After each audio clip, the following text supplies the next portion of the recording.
Bishop T.D. Jakes is addressing rumors about being spotted at Diddy's parties. He is reportedly taking legal action against those who are spreading these claims. Jakes has now become the third major public figure linked to accusations of silencing people who have spoken out about Diddy's alleged sexual abuse. There are growing questions about his presence at these parties after someone who claims to have been there spoke up, adding more attention to the situation. It's good. Here we are. Grateful. Hang tight, sir. He was ready to get you to open the car. Okay. I'm grateful to y'all, all the people who prayed, all the people who texted, all the people who had prayer vigils, all the people who were concerned and sent love and sent notes. Just grateful. Thank you. Didn't have to turn out this way. Just grateful. Not afraid to die. Don't want to hurt my kids. The people who love me, the church who believes me, will call me the God who sent me. Sometimes you just gotta be. On November 25th, Bishop T.D. Jakes filed a defamation lawsuit against Pastor Dwayne Youngblood. Youngblood accused Jakes of trying to sexually assault him when he was 18, including a claim that Jakes attempted to abuse him during a church service. Youngblood reportedly has witnesses and phone records to back up his allegations, which were shocking. Since then, Bishop Jakes has also been mentioned in a lawsuit involving Diddy, and even brought up by comedian Cat Williams in relation to other accusations. Come on in, let's talk. You can't even imagine being 18, 19 years of age. This person is killing it, and they're saying to you, come on in, let's talk. And so I did. I went in. We sat down at a very long dining room table in a room that she had, and for 2 hours, it was unbelievable. Pouring of heart, crying, him talking about my father, we talking about these scenarios, and I inwardly just knew I had finally found someone who could get it. Someone who understood. I'm sitting at this table, and for the first time talking to any man, I got tears coming down my face because somebody gets me. Somebody understood what I was going through. Well, after sitting there and having this long discourse with him, I finally look at my watch and I'm like, oh my goodness, I got to go. I got to get this car back to my mother. She's going to kill me. So I said to Bishop, I got to get up. And I got up from the table. He got up from the table. He walked around toward the way I had to exit quicker than I got over there. And when I started to walk past him, he pulled me to himself, wrapped his arms around me and tried to kiss me. And in that moment, I literally died. I could not, I tell you, to this day, I can't remember how I got out of that place. But I remember driving home with all kinds of crazy thoughts and what in the world am I going to do now? And I finally get home, get in the house, get in the bed. I'm going to try to go to sleep. And I get to sleep and get up in the morning. And in the morning, I step into our bathroom and my home phone rings. My mother answers the phone and she says to me, Wayne, it's Elder Jakes. And I get on that phone. And when I get on that telephone, I can hear water. He is sitting in a bathtub. And in that thing, he says to me, without any hesitation, there's 3 things I need you to do. The first one is, when I come to Pittsburgh, you're going to be the only person I sleep with. The second one is, you can't sleep with anybody else because I don't want to give my wife anything. And thirdly, I will take care of you the rest of your life. I can't to this day remember how I got off that phone, but I do know I made a decision that I wasn't going to the service that night. And eventually I told my mother, I'm not going to go to service tonight. She said, no, no, no. You know, we got a rule in this house. If we go, you go. I never told her what he had done. I went to church, and the most humiliating thing imaginable happened that night at church.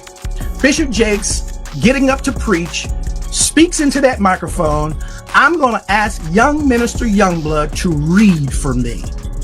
And after all of that drama of the last 24 hours, I had to read before he Bishop T.D. Jakes was first mentioned in connection with Diddy's alleged activities in a lawsuit filed by Lil Rod. In the lawsuit, Lil Rod claimed that Diddy used Jakes' religious influence to boost his public image. It also alleged that Jakes helped Diddy find new victims and used his position as leader of the Potter's House to help repair Diddy's reputation. While T.D. Jakes has denied any wrongdoing, he has stayed quiet about his attendance at Diddy's parties. World-renowned Dallas pastor T.D. Jakes is named in a federal lawsuit against musician Sean Diddy Combs. It's filed by a producer that worked with Combs. It discusses how the singer planned to leverage his relationship with the bishop to soften the impact on his public image of Casey Ventura's lawsuit. Ventura is a former girlfriend of Combs who filed her own lawsuit in November alleging abuse, violence, and sex trafficking. Meanwhile, Combs' lawyer is criticizing the raids at two of the hip-hop mogul's homes in a federal sex trafficking investigation. He called them an unprecedented ambush. It comes as we're getting a new look inside Combs' L.A. house after the search by federal agents. Carter Evans has details about what the feds have uncovered so far. Guns, cell phones, and other electronics are among the items taken from the homes of music mogul Sean Diddy Combs, according to a source familiar with the search warrant performed by federal agents at his properties in Los Angeles and Miami. TMZ says this video shows the aftermath of the raid inside Combs' LA mansion. Drawers empty, documents scattered, and safes opened and searched. Hours after the raid started, Combs was seen walking around the Miami Opa-locka airport, according to TMZ, which also obtained this video. Later, at the same airport, authorities arrested Combs' associate, Brendan Paul, and charged him with drug possession. In a civil suit filed against Combs by former music producer Rodney Jones, Paul was accused of being a drug and gun mule who allegedly aided Combs in sex trafficking. Yesterday, Diddy's lawyer called the law enforcement action nothing more than a witch hunt based on meritless accusations made in civil lawsuits. Could this federal investigation have come out of these private lawsuits? Oh, absolutely. If it involves sex trafficking or drugs or weapons or other illegal behavior. Lori Levinson is a former federal prosecutor. They've decided this is worth a lot of resources across the country. So once they've done these searches, they have evidence to follow up on. And if they've got it, they'll move on it. We still here, you're rocking with the best. Even though Combs has not been publicly named as a target of the investigation, he says he's now prepared to fight to clear his name. Several witnesses have reportedly seen T.D. Jakes at Diddy's all-white parties and freak-offs. One witness, named Gondel, said he was puzzled as to why a religious leader like Jakes would be involved in these events. Gondel had previously suggested there may be connections between some pastors and Diddy, implying that these religious figures could be wolves in sheep's clothing, hiding darker associations. People know how certain people act after one drink, two drinks. And if those girls was drinking out those bottles that he said Diddy laced, and he could show on camera, and he could show that some people had passed out, or some people were acting a certain way after they had those drinks, he won his case on that one. When you was around Diddy, was he doing drugs, like party drugs, like ecstasy and stuff like that? Diddy wasn't the dude he is today when I was around him. You understand? He had just started, when I was about to leave, he had just started with because he never smoked weed, he never smoked cigarettes, I never seen him do cocaine or none of that shit. You understand? He would have it for people to do it. You understand? It's certain of his girls like to do it, and he would make sure it would be there. but he wasn't the one that did it. Diddy didn't start getting hooked on drugs until he got hooked on those painkillers. After he got hooked on those painkillers, he started drinking more because he wouldn't even drink hard liquor. He was only drinking champagne, Don P or Cristal. He was not drinking hard liquor then. Yeah, that's real talk, man. And he also claims that, Diddy, he was using TD Jakes to fix his image. You believe that? Well, we saw that to be true anyway. That's what he was trying to do all that time. That's why TD Jakes was there, to try to fix his image. Ain't no money like church money. Diddy has built a billion-dollar business empire, and maintaining his public image is a top priority for him. He donated millions to Pastor TD Jakes' megachurch, and in return, Jakes helped boost Diddy's status in the public eye. Since being named in a lawsuit related to Diddy, TD Jakes has reportedly been under immense stress, with sources saying he nearly had a heart attack while on stage. Those close to him claim he is deeply concerned about being dragged into a legal mess over the Diddy situation and is determined to keep any further details from coming to light. So I want to get right into it, man. How you feel about these rumors surrounding, Diddy and TD Jakes? Man, what I think about it is this, when I grew up in the church, the sinners was not supposed to have the same atmosphere with the saints. You have to be able to separate the two. So I'm looking at him as a saint going to a party that ain't nothing but sin, drinking, maybe fornication, man on man, woman on woman, he on she. But maybe he there to lay some hands on somebody. Maybe he there to save some souls. I know he got a contract with Revolt, so I'm just like, it's just real strange that he would be found at any kind of Diddy party or any kind of place with Diddy unless it's in a business atmosphere. So now what he's doing is he's making, he making the Christians look real bad right about now. And you been to these parties, right? Oh yeah, I was there when he was doing the white parties in the Hamptons and the whole 9 yards. So I know what goes on at the parties. If, they probably got a little bit more freakier, as time went on, because they got to the point whereas that they didn't even care. It used to be secretly, where people used to go to, separate rooms and different rooms, and they wasn't doing that out in the public, but now they don't care. Men kissing men and all this other stuff. It's crazy. So why do you think he was going to these parties? I think that he's going to the Diddy parties, bruh. If he's going, well, we know he's going to the Diddy parties, and I know that it's,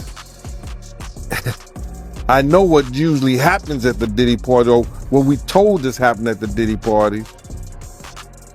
Maybe he needs to see it for himself, man. Maybe he needs to go there and really be involved in some things that could help save some individuals while they going to those parties. Or maybe he just going to, man, it's hard to even talk about. Why would you find a religious man, when you know that the saints supposed to separate themselves from the sinners, and why would a religious man like himself be at a party which ain't nothing but sin that's going on, bro? Whether it's drinking, maybe fornicating, maybe, like I said, men on men, women on women. It's hard to put in perspective unless he's involving himself what is actually going on at the parties. It's hard, brother. Bruh, you can't. I really don't know why. As a spiritual advisor to him, that they buddy while he got a party with him like that and be at his parties. It's got to be, maybe it's something more that meets the eye. Reports suggest that a pastor was seen in tapes gathered from raids at Diddy's mansion in Miami. While authorities have not confirmed the identity of this pastor, witnesses like Gondel and other alleged victims believe it could be TD Jakes. These tapes are reportedly a major concern for Jakes, as he fears that if they are released, his career could be ruined and he could face legal consequences, possibly even jail time. One of the people who are his celebrity friends is going to speak or say nothing until they're either contacted or they know what they really got. So you feel like they might be worried that they might be on tape at one of Diddy parties doing something they wasn't supposed to be doing? I think that the celebrities that may be worried is because what Lil Rob said. Lil Rob said in this affidavit that Diddy had every room taped and bugged. Diddy had, yo, bro, can you imagine? He had every room taped and bugged, and they found little bugs and little tape recorders. I mean, little those micro projectors or whatever like that, or video cameras. They found them in the house, bro. So by them having those things in the house, and people know there's drugs, there's alcohol, there's loose women, there's loose men, woman on woman, man on man, all kind of crazy shit. Bruh, they just wondering who or when they're gonna let this stuff be known. If it's on video. Several lawyers have come forward with similar claims, suggesting that the real reason Diddy and those around him allegedly abused minors wasn't driven by sexual desire, but by a need for control and power over their victims. According to these lawyers, the abuse was more about domination than anything else. One of Bishop Jakes' alleged victims shares a similar story, claiming that Jakes made him feel used and powerless in front of the congregation. The victim also alleges that Jakes called him afterward, saying that he now owned him, further highlighting the power dynamic at play. Why did you believe in these cases, and why didn't you believe in others that you were presented with? Well, the thing with a sexual abuser is they follow a pattern. They fall to type, and you become very clear on what that pattern is, particularly a serial sexual abuser. And these cases were all identical in the facts, identical in the story. It was beginning, middle, conclusion. They know each other? Boom. None of them knew each other. Did you have them meet? No. Did you have them coordinate stories? No, no. Do you think they had any contact with each other before they came to you? Absolutely not. And when you were talking to them, well, first, the ones that you didn't take, why not? Stories didn't make sense. Stories didn't fit the pattern. Stories were not credible. I mean, this is my 30th year as a lawyer. I've tried over 100 cases. I can assess whether somebody's story is credible. And if I don't believe it, I'm not going to put my name on a pleading, sign it, and file it in court. I'm not doing that. And that's what I did with the 60 plus cases that I rejected. And this is not really your area of expertise. If people look you up, celebrity lawsuits is not really where you make your bones. Why this? Well, I was involved in the Weinstein litigation. Right. I was involved in the Paducah litigation. I was involved in the Hayden litigation. Why did I do this? I do this because it's important. I think it's important for people to be heard, have their chance to get the power back. Because sexual abuse, sexual assault is about one thing: taking power, humiliating, demeaning a person and a victim. It has nothing to do with sex. And so I think it's important. I think it's important to get the word out. I think it's important for men to feel, hey, look, I can come out and be heard just like a woman could. And the defense that, look, they knew what they were getting into. These are regrets. They went there, they partied, and now they see a pocket. No, I don't think so. My client was... Were they gay men? One was bisexual, the other ones were not. And they were going there The client was bisexual, worked for Diddy. Diddy owed him money for doing errands for him and being his step and fetch, for lack of a better word. And I think it was a power move. It was a clear power move because this guy had the nerve to come to him and say, you owe me money. And so Diddy said, come on to the Intercontinental Hotel. He gives him the drug, knocks him out, sodomizes him. And I won't use the term that my client used, but he said he tried to turn me into his B word. And I think it was a clear power move on each and every occasion. I think the ones that took place in the Park Hyatt, that wasn't partying. My client met him at a nightclub in the city here with a music producer. He didn't think he was getting into that. The man who was in the Hamptons, he thought he was going to a white party. Who wouldn't want to go to a white party? I would have gone to a white party back in the day. I wouldn't go now. But they went there innocently, and this is what